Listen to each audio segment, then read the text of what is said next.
All right, let's dive into something pretty fascinating. We're going to connect that feeling you get when you're stuck in a really, really long line to, of all things, the fate of an entire species. It sounds crazy, I know, but it turns out the math behind both is exactly the same. You've been there, right? We all have. Stuck in a queue, maybe at the grocery store or in traffic, and you just find yourself staring ahead, wondering, is this line ever going to end? It feels like just, a normal everyday frustration. But it's actually a really deep mathematical question. So, in the world of mathematics, what you're experiencing isn't just a line. It has a name. It's called a busy period, and it has a very specific start and end. It kicks off the second the first person shows up to an empty counter, and it only ends when the very last person from that initial wave gets served. So that brings us to the big question, are they? Is it a mathematical certainty that every line will, eventually, clear out? Or is it possible that a line could just, theoretically, go on forever? Well, the answer hinges on one single super powerful number. Okay, so how do we actually figure out the destiny of a line? It really all comes down to a constant battle between two key things: how fast people are showing up versus how fast they're being helped. And this is our magic number. It's called traffic intensity, and it's represented by that Greek letter rho. Just think of it like a tug of war.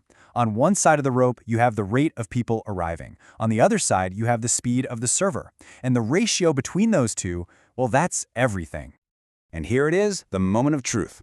When the arrival rate is less than or equal to the service rate, so when rho is 1 or less, the line is absolutely guaranteed to end. It's a mathematical certainty. But the second that arrival rate overtakes the service rate, when rho becomes greater than 1, the queue tips into what we call heavy traffic. And now it faces the very real possibility of growing, well, forever. Now, this is where things get really, really interesting. This exact same mathematical rule doesn't just work for lines of people.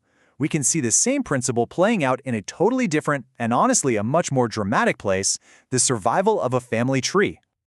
And this is a bit of a mind-bending idea, so stick with me. The mathematical models that we use to describe people waiting for a coffee are literally identical to the models used to track the growth and the decline of a population over generations. Let's just break down how perfect this analogy is. The start of that busy period, that first person in line, that's like the first ancestor of a family. Every new customer that shows up while others are still waiting, that's an offspring being born.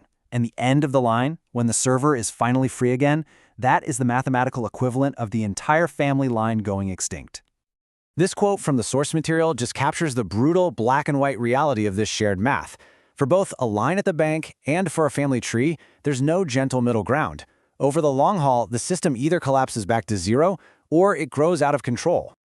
So we've connected queues to populations, but this weirdly universal math doesn't stop there. Let's add one more layer to this, and this one takes us into the world of gambling and high finance.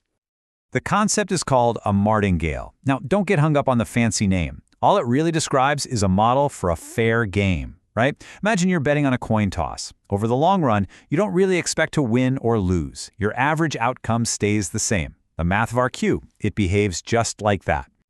And the name itself actually comes from this classic, pretty high-risk gambling strategy. You know the one. A player doubles their bet every single time they lose, hoping that one eventual win will cover all their losses and then some. It's a system that's constantly teetering on a knife's edge, just like our heavy traffic queue. Okay, so let's pull all these threads together. We've got lines at the store, we've got the rise and fall of entire family lines, and we've got the fate of a gambler at a casino. What is the single universal principle that governs every single one of them? It all comes back to rho. When that system is stable, when rho is less than or equal to 1, it is destined to eventually return to 0. The queue ends, the family line dies out. But when the system is unstable, when rho is greater than 1, it's living on that knife's edge. The queue just might grow forever, and the population could explode. But, and this is the final amazing twist, even in that heavy traffic situation, where more people are arriving than are being served, the line isn't automatically doomed to grow forever. There is still a finite, calculable chance, a probability that's less than 1, but it's not 0, that just by random luck, the server will get a little break, catch up, and the line will just die out on its own. It's not a guarantee, but it is possible. And that kind of makes you think of this piece of wisdom from the 16th century from a pioneer of probability theory. It's a great reminder, right? When a system is fundamentally unstable, whether it's a gambling table or a line at the DMV, The odds are just fundamentally stacked against you.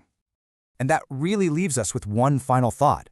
Think about it. From viral videos spreading across the internet, to stock market bubbles, to the growth of cities, where else in our world do we see these systems balanced on that razor's edge between dying out completely and exploding into infinity? The math is absolutely everywhere.